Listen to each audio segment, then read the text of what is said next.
ആവർത്തന പുസ്തകം അധ്യായം 14. നിങ്ങൾ നിങ്ങളുടെ ദൈവമായ യഹോവയ്ക്ക് മക്കളാകുന്നു. മരിച്ചവനു വേണ്ടി നിങ്ങളെ മുറിവേൽപ്പിക്കുകയോ നിങ്ങൾക്ക് മുൻകഷണ്ടി ഉണ്ടാക്കുകയോ ചെയ്യരുത്. നിന്റെ ദൈവമായ യഹോവയ്ക്ക് നീ വിശുദ്ധ ജനമല്ലോ. ഭൂതലത്തിലുള്ള സകല ജാതികളിലും വെച്ച് തനിക്ക് സ്വന്ത ജനമായിരിക്കാൻ യഹോവ നിന്നെ തിരഞ്ഞെടുത്തിരിക്കുന്നു. മ്ലേച്ഛമായതൊന്നിനെയും തിന്നരുത്. നിങ്ങൾക്ക് തിന്നാകുന്ന മൃഗങ്ങളാവിത്: കാള, ചെമ്മരിയാട്, കോലാട്, കലമാൻ, പുള്ളിമാൻ, കടമാൻ, കാട്ടാട്, ചെറുമാൻ, മലയാട്, കവരിമാൻ. മൃഗങ്ങളിൽ കുളമ്പ് പിളർന്നതും കുളമ്പ് രണ്ടായി പിരിഞ്ഞതും അയവിറക്കുന്നതുമായ മൃഗത്തെയൊക്കെയും നിങ്ങൾക്ക് തിന്നാം. എന്നാൽ അയവിറക്കുന്നവയിലും കുളമ്പ് പിളർന്നവയിലും തിന്നരുതാത്തവ ഏവയെന്നാൽ ഒട്ടകം, മുയൽ, കുഴിമുയൽ. അവ അയവിറക്കുന്നുവെങ്കിലും കുളമ്പ് പിളർന്നിരിക്കുന്നവയല്ല, അവ നിങ്ങൾക്ക് അശുദ്ധം. പന്നി, അത് കുളമ്പ് പിളർന്നതെങ്കിലും അയവിറക്കുന്നില്ല, അത് നിങ്ങൾക്ക് അശുദ്ധം. ഇവയുടെ മാംസം തിന്നരുത്. പിണം തൊടുകയുമരുത്. വെള്ളത്തിലുള്ള എല്ലാറ്റിലും ചിറകും ചെതുമ്പലിലും ഉള്ളതൊക്കെയും നിങ്ങൾക്ക് തിന്നാം. എന്നാൽ ചിറകും ചെതുമ്പലും ഇല്ലാത്തതൊന്നും തിന്നരുത്, അത് നിങ്ങൾക്ക് അശുദ്ധം. ശുദ്ധിയുള്ള സകല പക്ഷികളെയും നിങ്ങൾക്ക് തിന്നാം.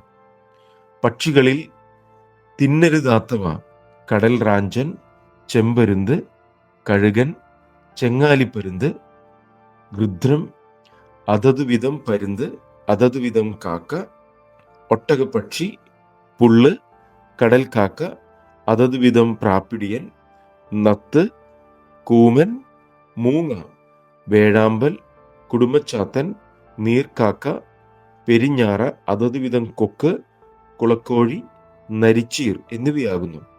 ചിറകുള്ള ഇഴജാതിയൊക്കെയും നിങ്ങൾക്ക് അശുദ്ധം, അവയെ തിന്നരുത്. ശുദ്ധിയുള്ള പക്ഷികളെയൊക്കെയും നിങ്ങൾക്ക് തിന്നാം. താനെ ചത്ത ഒന്നിനെയും തിന്നരുത്. അത് നിന്റെ പട്ടണങ്ങളിലുള്ള പരദേശിക്ക് തിന്മാൻ കൊടുക്കാം, അല്ലെങ്കിൽ അന്യജാതിക്കാരന് വിൽക്കാം. നിന്റെ ദൈവമായ യഹോവയ്ക്ക് നീ വിശുദ്ധ ജനമല്ലോ. ആട്ടിൻകുട്ടിയെ അതിന്റെ തള്ളയുടെ പാലിൽ പാകം ചെയ്യരുത്. ആണ്ടുതോറും നിലത്ത് വിതച്ചുണ്ടാക്കുന്ന എല്ലാ വിളവിലും ദശാംശം എടുത്തു വെക്കണം. നിന്റെ ദൈവമായ യഹോവയെ എല്ലായ്പ്പോഴും ഭയപ്പെടുവാൻ പഠിക്കേണ്ടതിന് നിന്റെ ദൈവമായ യഹോവ തന്റെ നാമം സ്ഥാപിപ്പിപ്പാൻ തിരഞ്ഞെടുക്കുന്ന സ്ഥലത്ത് നീ നിന്റെ ധാന്യത്തിന്റെയും വീഞ്ഞിന്റെയും എണ്ണയുടെയും ദശാംശവും നിന്റെ ആടുമാടുകളുടെയും കടിഞ്ഞൂലുകളുടെയും അവന്റെ സന്നിധിയിൽ വെച്ച് തിന്നണം. നിന്റെ ദൈവമായ യഹോവ നിന്നെ അനുഗ്രഹിച്ചിരിക്കുമ്പോൾ നിന്റെ ദൈവമായ യഹോവ തന്റെ നാമം സ്ഥാപിപ്പാൻ തിരഞ്ഞെടുക്കുന്ന സ്ഥലം വളരെ അകലെയും അത് കൊണ്ടുപോകുവാൻ കഴിയാതെ വണ്ണം അതിവിദൂരവുമായിരുന്നാൽ അത് വിറ്റ് പണമാക്കി പണം കയ്യിലെടുത്ത് നിന്റെ ദൈവമായ യഹോവ തിരഞ്ഞെടുക്കുന്ന സ്ഥലത്തേക്ക് കൊണ്ടുപോകണം. നിന്റെ ഇഷ്ടം പോലെ മാടോ, ആടോ, വീഞ്ഞോ, മദ്യമോ, ഇങ്ങനെ നീ ആഗ്രഹിക്കുന്ന ഏതിനെയും ആ പണം കൊടുത്തു വാങ്ങി നിന്റെ ദൈവമായ യഹോവയുടെ സന്നിധിയിൽ വെച്ച് തിന്ന് നീയും നിന്റെ കുടുംബവും സന്തോഷിക്കണം. നിന്റെ പട്ടണങ്ങളിലുള്ള ലേവ്യനെ മറന്നു കളയരുത്. അവന് നിന്നോടുകൂടെ ഓഹരിയും അവകാശവും ഇല്ലല്ലോ. 3 ആണ്ട് കൂടുമ്പോൾ 3-ാം സംവത്സരത്തിൽ നിനക്കുള്ള വിളവിന്റെ ദശാംശമൊക്കെയും വേർതിരിച്ച് നിന്റെ പട്ടണങ്ങളിൽ സംഗ്രഹിക്കണം.